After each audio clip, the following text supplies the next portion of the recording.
Hello guys, कैसे हैं आप सब। तो जैसे कि देख रहे हैं आप लोग, वीडियो के री एग्ज़ाम की डेट आ चुकी है। अभी ऑफिशियली नहीं आई है, बट हाँ, आप लोग ये क्लियर मान करके चलिए कि 17, 18 या 19 जून शायद एक्सपेक्टेड है। और 2 शिफ्ट में कराने के लिए ये आयोग सोच रही है। लेकिन जहाँ तक मुझे ऐसा लगता है, अगर आयोग इसे 4 शिफ्ट में कर देता तो शायद बहुत ही अच्छा रहता। बट का हाल तो सब लोगों ने देखा ही कि एक शिफ्ट में होने की वजह से कितनी प्रॉब्लम हो गई थी, कहाँ कहाँ सेंटर बनाने पड़ गए थे, तो बहुत दिक्कत होती है। तो इसी वजह से मुझे और री एग्ज़ाम के तो सबको बहुत ज़्यादा वेट वेट सब कर रहे थे। तो ये तो बहुत अच्छा है कि चलिए ठीक है, डेट आ रही है। मैक्सिमम मुझे नहीं लगता कि इसके आगे जाएगी डेट। जो आ रही है, सब रूमर्स हैं ऐसे, और ये सही भी है। जो बातें हैं आ रही हैं कि 19 जून को होगा एग्ज़ाम, वो लिटरली 19 ही जून को होगा। और हाँ, आप लोगों की तैयारी कैसे चल रही है, ये ज़रूर आप लोग अपना शेयर करिएगा। और मैं अपनी बताऊं तो मेरी तो कंटिन्यू तैयारी चल ही रही है। और मेरा पीसीएस का अभी पेपर 14 जून को लगा हुआ है, तो मेरी उसी चीज़ की तैयारी चल रही है। तो मैं अपना बताऊं तो करंट अफेयर से लेके जीएस से लेके हर चीज़ मेरी कंटिन्यू लगी ही है। मतलब मेरा छूटा ही नहीं।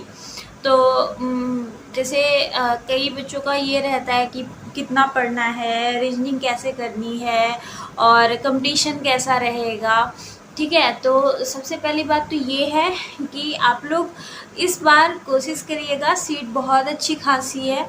और जो बच्चे थे जो मतलब बहुत टफ कंपटीशन दे सकते थे आपको, वो कहीं ना कहीं सेलेक्टेड हैं और सेलेक्ट हो चुके हैं। लेकिन ऐसा नहीं कि इसमें कंपटीशन कम है।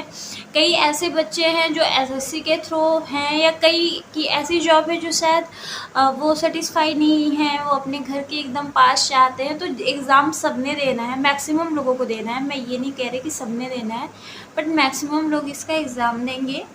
और रही बात रीजनिंग की, तो मैं बताऊं तो जो पिछली बार थी एजेंसी जो एग्ज़ाम ले रही थी, वो एजेंसी इस बार नहीं रहेगी। तो ये जो आपका पेपर का लेवल होगा, वो मीन्स ये मत समझिएगा कि इस बार रीजनिंग बहुत ज़्यादा टफ कर देगी और वैसी प्रॉब्लम आएगी जैसे 2018 में आया था। तो नहीं, इस बार रीजनिंग सिंपल होगी। आपके लिए सबसे मेन क्या होता है कि आप अपना रीजनिंग तैयार कर लो। रीजनिंग ऐसा हो कि 50 क्वेश्चंस में से एक भी ना गलत हो। देन आपको सबसे ज़्यादा फिर ज़रूरी हो जाता है हिंदी और रीजनिंग ही आपके सबसे ज़्यादा स्कोरिंग होंगे। अगर आप केवल जीएस पढ़ रहे हैं, प्रैक्टिस नहीं कर रहे हैं, और हिंदी रीजनिंग इन सब पे ध्यान नहीं दे रहे हैं, तो ये थोड़ा सा आपके लिए प्रॉब्लम कर सकता है। और टेक्स्ट बुक पे आपको बहुत सारे फ्री टेस्ट मिल जाएंगे, आप उस पर प्रैक्टिस करिए। अगर आपके 100 मार्क्स घर पे बन रहे हैं, देन आप ऐसे और रहिए। 100+ मार्क्स बन रहे हैं, तो आप इस बात से ऐसे और रहिए कि मतलब हो जाना है। ठीक है, अब ये तो डिपेंड करता है कि पेपर कैसा आता है। अभी तो वैसा नहीं कुछ कह सकते, प्रेडिक्ट कर सकते हैं, है ना। लेकिन पिछली बार की देखी जाए तो ऐसे ही कुछ हुआ था, पेपर भी टफ था, ऐसा नहीं है। और उसमें सबसे बड़ी ये चीज़ कि उसमें हाफ माइनस मार्किंग थी, 1/3 नहीं थी। तो ये भी थोड़ा सा मेन वो सारी चीज़ें रखते हैं। और रही बात एग्ज़ाम देने की, तो जिन जिन लोगों ने फॉर्म डाला है सबको एग्ज़ाम देने का मौका मिलेगा, ऐसा कुछ भी नहीं है। और कई ऐसे भी थे कि कई ने कमेंट किया मेरे वीडियोस पे कि मैम अगर मेरा छूट जाता है, लाइक फॉर्म का हमारे पास है नहीं, रोल नंबर हम कहाँ से देखेंगे, ये ब्ला सारी चीज़ें। तो आपके पास भाई इतना देखिएगा, आप आईओ की साइट पे जाइए, वहाँ पे अपने नाम, date of birth, father's name, ये सब डाल करके रजिस्ट्रेशन, रोल नंबर, आप सारी रजिस्ट्रेशन वगैरह नंबर निकाल सकते हैं आप वहाँ से। तो ये कोई टेंशन वाली बात नहीं है।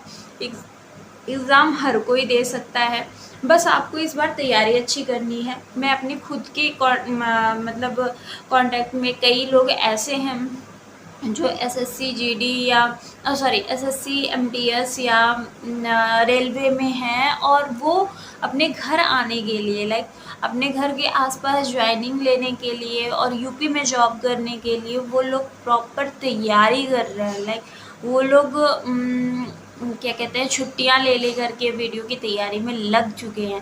तो ये बिल्कुल भी मत सोचिएगा कि इसमें कंपटीशन जैसा सब कह रहे हैं कि सिलेक्ट हो गए हैं तो एग्ज़ाम नहीं देंगे, ऐसा है वैसा है। हाँ, मानती होंगी उतनी सारी चीज़ें नहीं रहेंगी, लेकिन फिर भी आप इसको हल्के में मत लीजिएगा, अच्छे से तैयारी करिए। जो आपके टॉपिक ऐसे हैं जो आपको दिला सकते हैं, ज़्यादा से ज़्यादा मार्क्स दिला सकते हैं, आप उन पे ज़्यादा वर्क करिए। और जो आपकी पॉजिटिव हैं, जैसे कि करंट अफेयर आना ही आना है, करंट अफेयर आप पढ़ लीजिए। और करंट अफेयर ज़्यादा ऐसा नहीं कि मतलब 2018 से पढ़ लें, नहीं, ये अपने जनवरी से या मई तक का कर लीजिए, जून तक का, मई तक का ही कर लीजिए, पूरा कंप्लीट कर लीजिए। करंट अफेयर इतने में हो जाना है, मॉडर्न हिस्ट्री पढ़ लेना है आप सबको। तो ये सारी चीज़ें छोटी छोटी आप लोग कवर करिए। जीएस तो बहुत ज़्यादा रैंडम कुछ भी पूछ सकता है, उसमें कुछ भी कंफर्म नहीं है, वो आपके पहले की नॉलेज भी है, प्लस ऐसा नहीं कि आप छोड़ के चलिए, लेकिन ये नहीं कि पूरा फोकस लाइक जीएस पे हो, ऐसा नहीं। रीजनिंग करिए और हिंदी का प्रैक्टिस करिए, प्रैक्टिस ज़्यादा से ज़्यादा करिए। यूपी ट्रिपल एससी के जितने भी अभी रिसेंटली पेपर हुए हैं उनको सॉल्व कर डालिए। तो ये इतनी प्रैक्टिस करेंगे, मुझे ऐसा नहीं लगता कि इससे ज़्यादा मतलब और किसी चीज़ की ज़रूरत है। और इसको बिल्कुल भी हल्के में मत लीजिएगा। एग्ज़ाम जो हो रहा है उसको सीरियसली लीजिए, क्योंकि जिनको बनना है, जिनको करना है, वो जॉब में रहने के बाद भी एग्ज़ाम दे रहे हैं। तो ऐसा बिल्कुल भी नहीं है कि जो सेलेक्ट हो गए हैं मैक्सिमम लोग छोड़ ही देंगे। बहुत बहुत दूर दूर हैं लोग, बहुत दूर दूर लोगों की ज्वाइनिंग हुई है और वो यहाँ आने के लिए इस एग्ज़ाम को ज़रूर देंगे।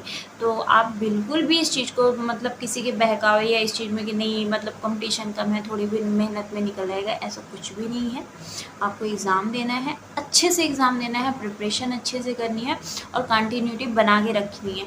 और मतलब ऐसा कुछ भी नहीं कि भाई आपने अभी शुरुआत किया है तो फिर क्या होगा, मेरी पढ़ाई छूट गई थी, मेरा बीच में डिसकंटिन्यूटी हो गई थी, कि ये हो गया था, ऐसा कोई दिक्कत नहीं है। 1.5 महीने बहुत होते हैं। और इस एग्ज़ाम के लिए तो रीजनिंग लाइक सबके लिए, सब जो पढ़ा है एक बार उसके लिए बहुत ईजी हो जाएगा। तो रीजनिंग अपना बढ़िया कर लीजिए। हिंदी इल्यूशन ख़त्म करने में और क्वेश्चन सॉल्व करने में ज़्यादा प्रॉब्लम होनी नहीं है। ना रीजनिंग करते रहिए, है ना, जीएस पढ़ते रहिए, ठीक है। तो आपको कोई भी क्वेरी हो वीडियो से रिलेटेड, वीडियो एग्ज़ाम से रिलेटेड, आप ज़रूर बताइएगा। और रही बात मेरी तैयारी की, तो मेरी तैयारी पैरेलल सारी चल ही रही है, मेरी तैयारी भी रुकी ही नहीं है। एग्ज़ाम निकल भी रहे हैं तो भी नहीं रुक रही है, क्योंकि इन द एंड जाना तो सबको वही है भाई, सिविल ही करनी है, तो तैयारी उस चीज़ की चल ही रही है, ठीक है। तो आप लोग अच्छे से करिए, बढ़िया से करिए, ऑल द बेस्ट। और मुझसे जो भी हो सकेगा मैं आप लोगों की हेल्प करूँगी। जो भी और भी आप लोगों के क्वेरी हो, कोई बात हो, तो आप लोग मुझे कमेंट डाउन कर दीजिएगा, मैं आप लोगों को बता दूँगी। चलिए ठीक है, फिर till then good night, bye bye, ध्यान रखिएगा अपना।